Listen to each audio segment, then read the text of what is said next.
tom da voz, você fala se está bom. Boa noite, senhoras, senhores. Que Deus nos mantenha e guarde em sua paz. Os tempos mais remotos da humanidade nos remetem a quadros impressionantes. Quando hoje nos demos conta de quanto tem evoluído a nossa ciência. Após vários erros cometidos e pensados, na busca de respostas cada vez mais claras, cada vez mais profundas, temos hoje, na atualidade, nossa ciência com maior razão, com maior lucidez, maior precisão. Na Idade Média, o mundo viveu um período chamado período da geração espontânea. Neste período, os pensadores, os cientistas discutiam de como a vida poderia surgir. E um grupo de pensadores diziam que a vida só poderia surgir de um outro ser vivo. Mas existiu uma leva de pensadores, de cientistas, que resolveram dizer ao contrário, ou dizer diferente, que a vida também poderia provir do não vivo. E tentando provar suas teses, foram escritos vários livros, foram realizados congressos, discussões, que duraram um largo período de tempo, chegando a afirmar que se você juntar 6 grãos de trigo em uma camisa de homem suada, não se sabe porquê, mas tinha que ser suada, os trigos poderiam vir a se converter em ratos. Com erro de observação, eles perceberam que quando eles iam ver novamente o trigo, sempre encontravam em seu lugar ratos. Então eles chegaram à conclusão de que os trigos se converteram em ratos. Assim foi também as flores da estação primaveril, porque na primavera as árvores ficavam cheias de flores e essas flores caíam ao chão, de forma que os caprinos, os bodes, iam se alimentar de flores. Mas eles disseram que como tinham muitas flores e quando eles iam observar novamente, eles não viam mais essas flores e em seu lugar caprinos, bodes, eles disseram que flores deram origem a bodes, caprinos. Isto parece uma aberração para a mentalidade científica de hoje. Mas nós estamos falando de ciência do século XVI, XVII, XVIII. Isto só foi modificar-se no século XIX, quando Louis Pasteur foi contratado por uma empresa que cuidava de bicho da seda e outros animais, para desvendar o mistério de por que seus produtos emputreciam em um curto período de tempo. Então, Pasteur, o homem da ciência, o homem da bioquímica, diante de todas as queixas dos empresários, começou a estudar qual era o fenômeno que faziam seus produtos putreficarem. E daí, ele pegou um tubo de ensaio e colocou caldo de carne em seu recipiente. E mergulhou esse tubo de ensaio dentro de um pescoço de cisne. E ele observou que as moscas penetravam nesse pescoço de cisne e logo mais os caldos de carnes estavam emputecidos. E ele, pegando um outro pescoço de cisne, mergulhando também a mesma substância, colocou uma tela de forma que as moscas não pudessem entrar. E ali os caldos de carne ficaram inertes. Então, Pasteur, com sua lucidez e sabedoria, mostrou ao mundo, mostrou aos empresários, que não eram carne que viravam larvas, que não eram trigos, ratos, nem flores, caprinos. Eram óvulos de um outro ser vivo, que depositado viravam larvas. É porque as pessoas, elas não tinham noção do mundo infinitamente pequeno. Então, como não podiam ver, atribuíam as coisas ao que eram visível. Então, Pasteur pegou lentes que, sobrepostas a outras lentes, que deu origem ao microscópio rudimentar, para provar, para mostrar aos empresários que bichinho do mundo microscópio que trazia tanto prejuízo às suas empresas. Foi aí que ele mostrou aos seus empresários que era a bactéria que provocava os prejuízos.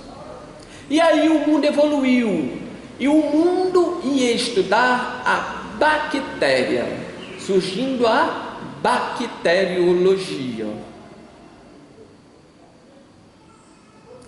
Pasteur, o homem da bioquímica, ainda foi mais à frente. Ele mostrou como eles poderiam eliminar as bactérias.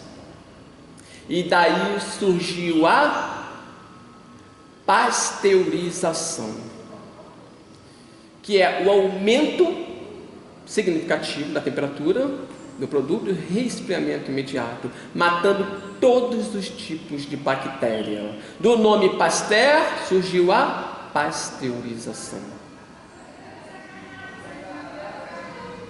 Hoje, nós temos microscópios analíticos, eletrônicos, que permitem o homem ver 1 milhão de vezes mais.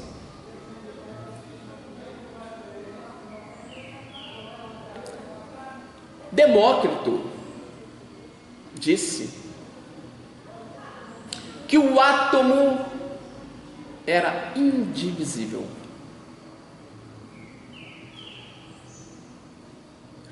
Graças à evolução do microscópio, hoje sabemos que o átomo não é indivisível.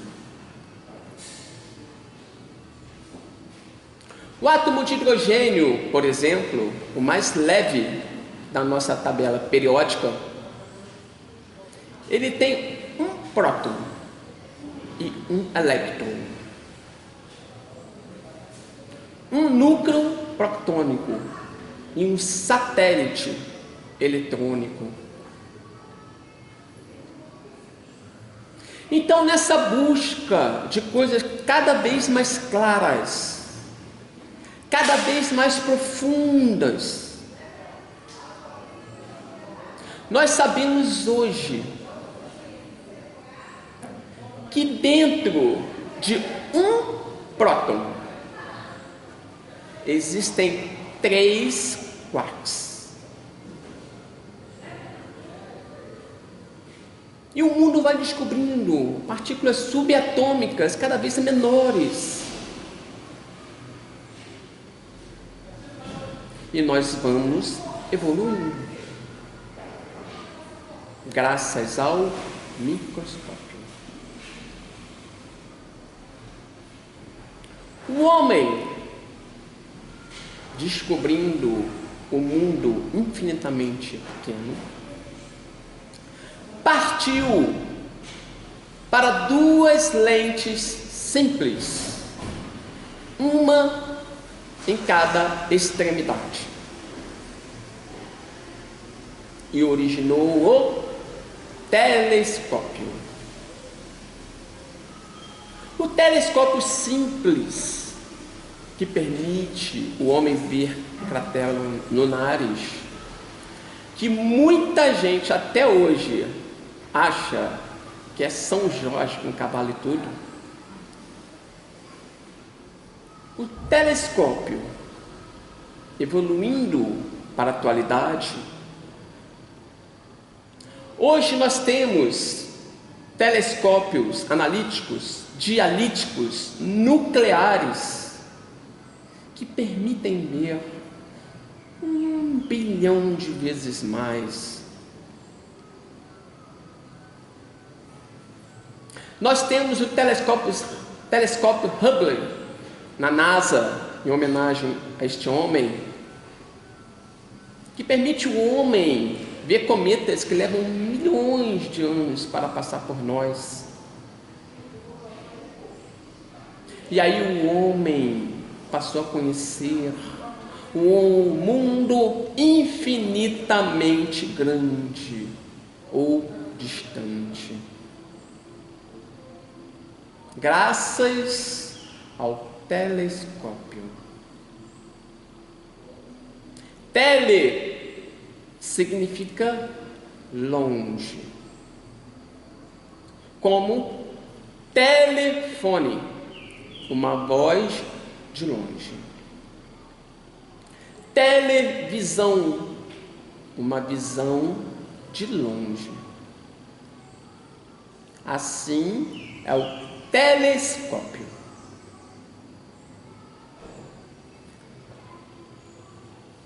Na Idade Média,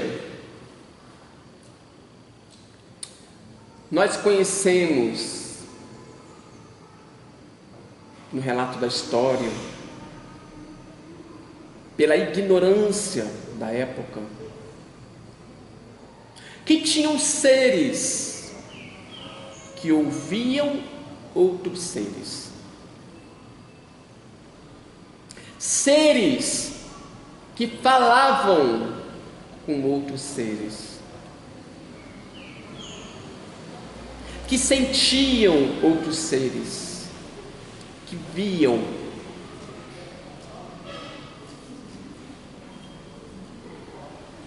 E a população da época dizia que essas pessoas eram demoniadas, que o demônio entrou no corpo delas, e como não podia tirar, matavam esta pessoa, como se Deus não existisse.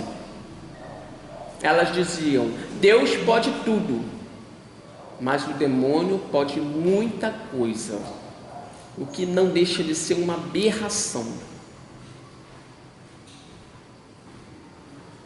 Estas pessoas, estes seres, eram conhecidos como bruxos, como magos, feiticeiros, enquanto eles eram apenas médiuns.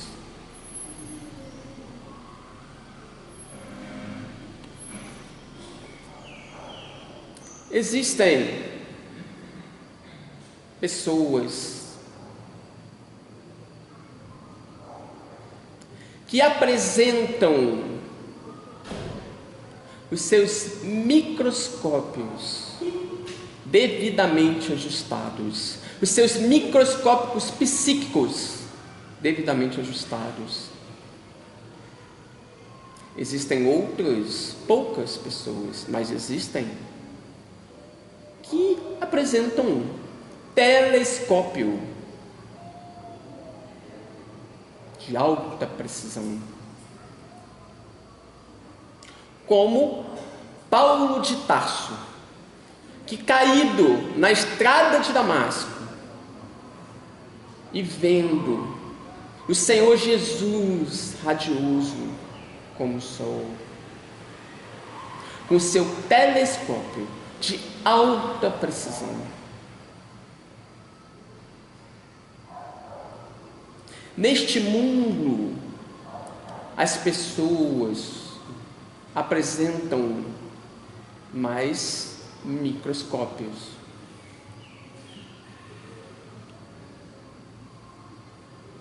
Os médiuns são capacitados com este dom de poder verificar,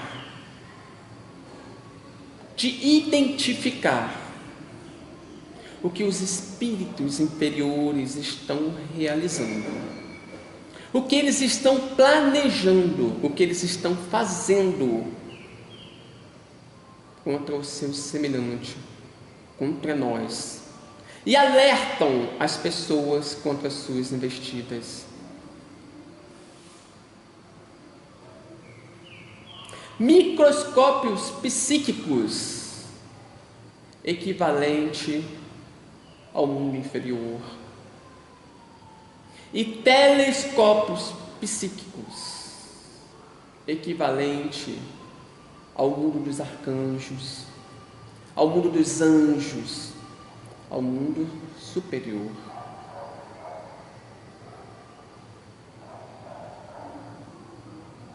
Então, temos muito a agradecer aos médiuns, porque eles podem nos defender das investidas de espíritos equivocados.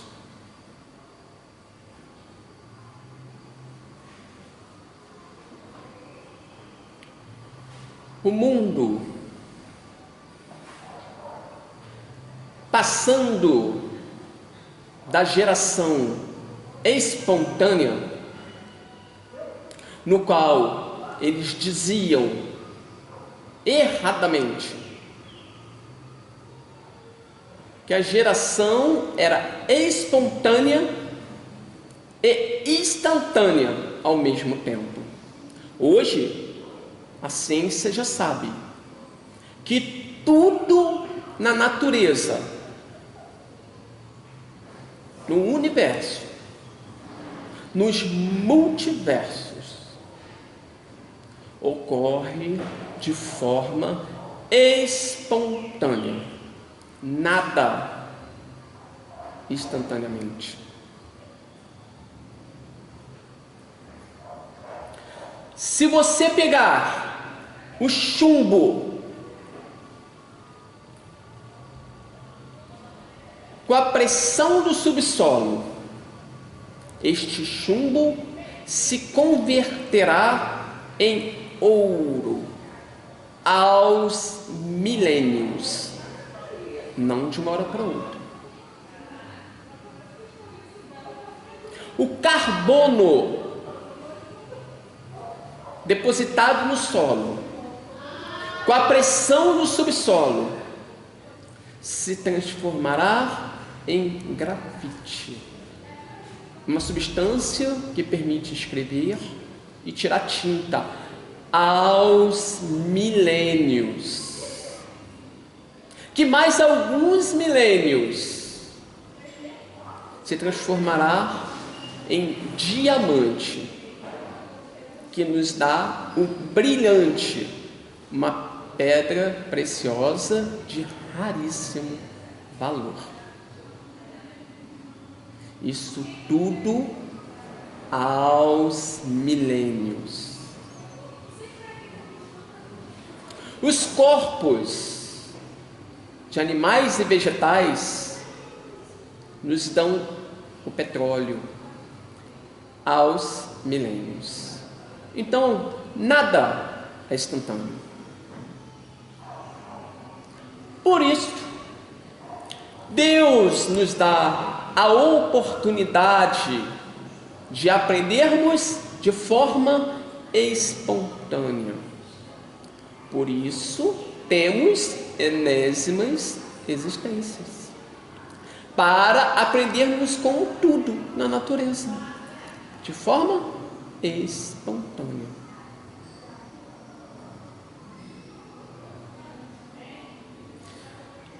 Então,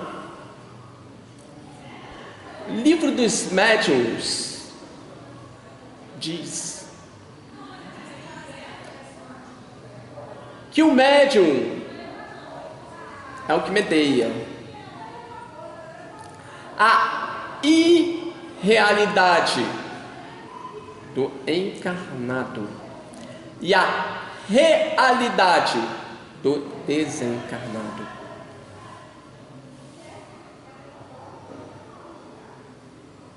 O que vemos, meus irmãos, não é real.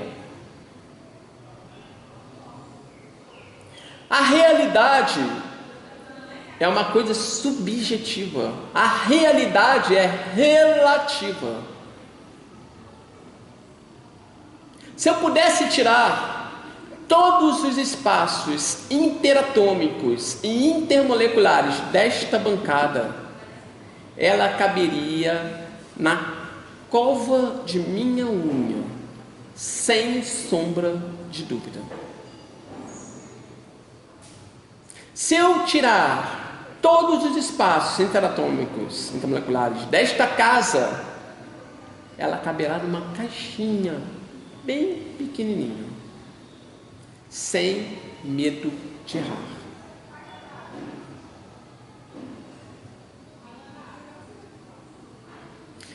Então, devemos prestar muita atenção e valorizar e trabalhar para o que realmente é real.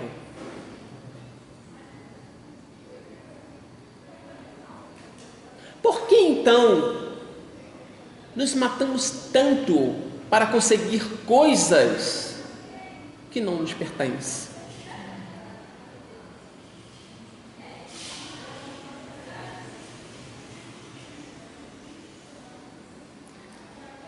Por que iremos gastar grande parte dessa oportunidade que é a nossa existência buscando coisas que não nos levarão a nenhum lugar, que nos prenderão aqui?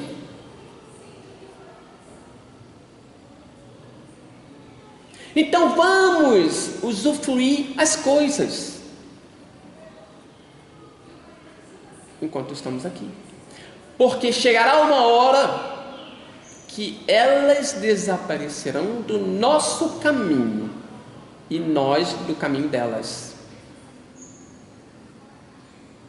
porque tudo que pertence a este mundo aqui ficará, inclusive o nosso corpo físico.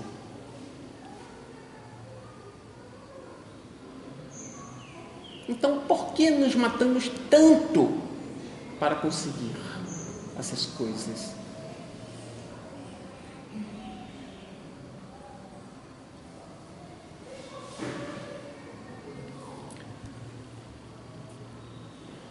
A ilusão da realidade, ela é criada pelos nossos sentidos. Os nossos sentidos, eles nos dão a ilusão da nossa realidade. Quando você está deitado num quarto escuro e você sente algo que caiu sobre sua pele, você levanta desesperado para ligar a luz, porque você acha que é um rinoceronte na tua pele. E você olha, é uma pulga, diante da grandeza que o tato te faz ter. Quando cai um cisco no teu olho, você fica desesperado para tirar o cisco, quando você parece que é uma trave que está no teu olho, quando você olha não se esquina de nada, diante da grandeza que o olho nos faz ter. Você tem uma cólica, você fala, meu Deus, tem uma cólica, quase morri. Estamos morrendo com muita facilidade. Se você realmente soubesse a dimensão dessa dor, você morreria de vergonha. Então nós, como estamos encarnados neste mundo, somos assim. Nós engrandecemos tudo. Tudo. Então será que não estamos trabalhando só para ter as coisas aqui? Ser reconhecido aqui? Ser alguém aqui, agora, neste momento, e depois? O que teremos de real para apresentar para o Mestre, para dar contas, prestar contas a Ele? O que teremos na nossa sacola? Será que vento, tempestade?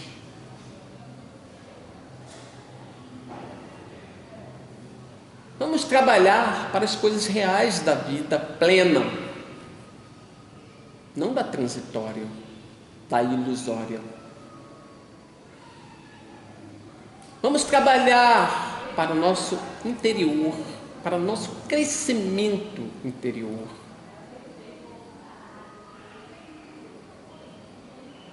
Para a caridade, para a benevolência, para a indulgência, para o amor. Lei única de todos os multiversos: amar.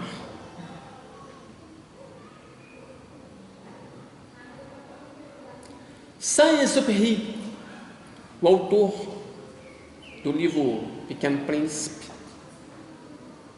Ele identificou que o essencial é invisível aos olhos. Alguém aqui já viu a eletricidade? Alguém já viu a força eletromagnética? Alguém aqui já viu a força gravitacional que nos mantém nesta Terra e seu satélite girando sobre ela? Podemos sentir seus efeitos, mas ver? Não. Pelo menos nenhum de nós. Então, o essencial é invisível aos olhos. Meus queridos irmãos, trabalhemos para nosso progresso, para nossa evolução espontânea.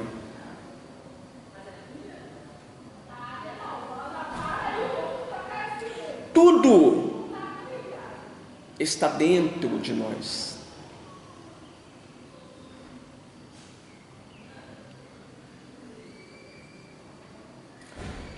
Deus, segundo a Bíblia, é o centro do universo. Mas aonde está o centro do universo? O universo não é centro.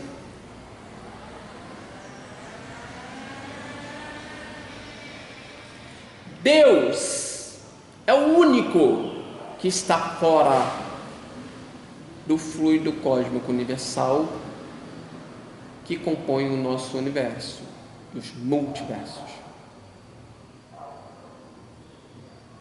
Na Gênesis, primeiro capítulo, dizia que o Espírito de Deus pairava sobre as águas.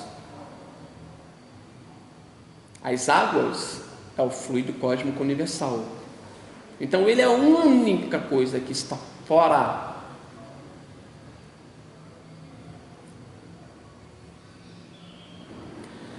O centro do universo não existe.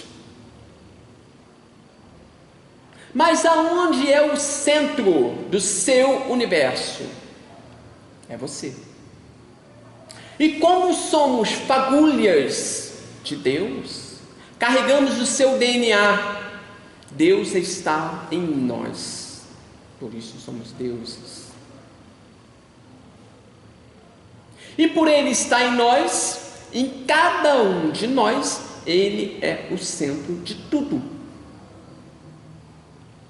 Porque Ele é o centro de cada universo, de cada pessoa.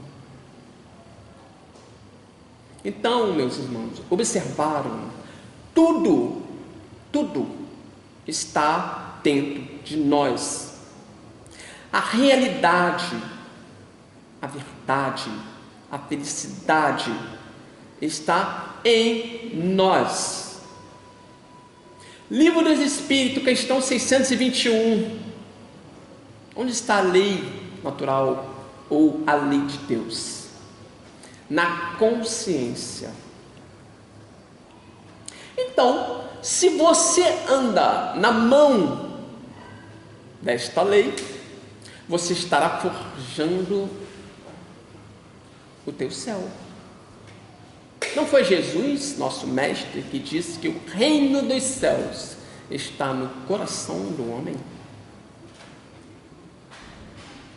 Valendo lembrar aqui que na época de Jesus, ele falava de acordo com a cultura do povo hebraico. Naquela época, o coração era a sede da inteligência e do sentimento. Hoje nós sabemos, não, nossa cultura é inteligência, sentimento. Mas na época de Jesus, ele falava segundo a cultura, e lá no coração que era a sede, o sentimento e da razão. Então, se você anda na mão dessa lei que está na sua consciência, você está falando do teu céu, a tua felicidade. Se você anda na contramão desta lei, você está forjando o teu interno, o teu importuno, a tua desgraça. Então tudo está dentro, nada fora. Você vai para o mundo que você merecer, eletromagneticamente falando. Então, irmãos, se querem sair deste mundo, trabalhemos para nosso progresso. E vamos nos elevar acima deste mundo, porque senão o nosso destino será voltar para aqui mesmo.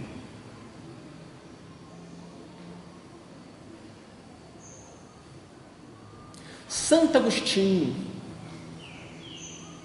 falou que nós devemos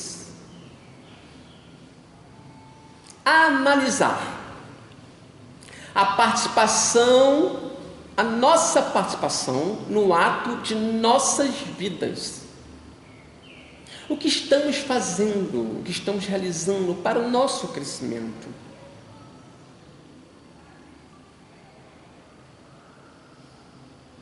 E qual é a receita?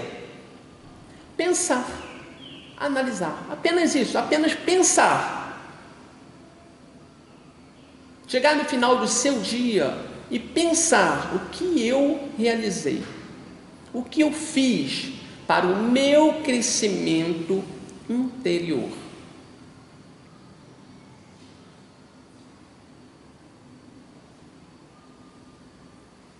Então, vamos nos esforçar com todas as forças, com todo o entendimento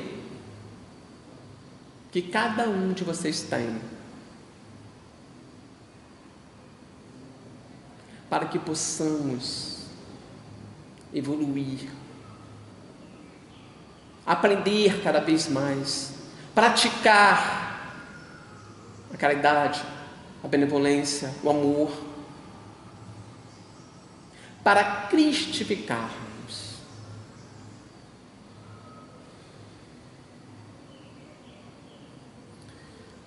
Jesus, mestre de olhar bondoso, de misericórdia e amor, que um dia sua espada de luz nos apresentou,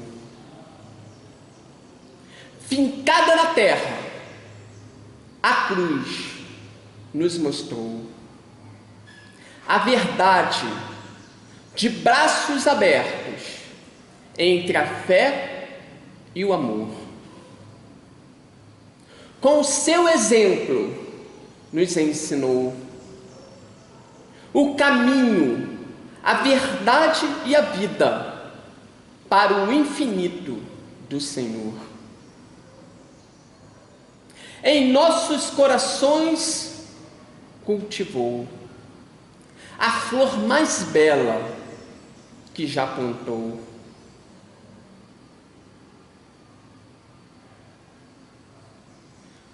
Vem, ó jardineiro de nossos corações, inundar nossa alma de grande perfume e beleza, nos conduzindo aos imperecíveis jardins do Senhor. Senhor este, dono da vida, dono de tudo e que tudo criou, que a luz permaneça com todos os irmãos. Boa noite e muito obrigado.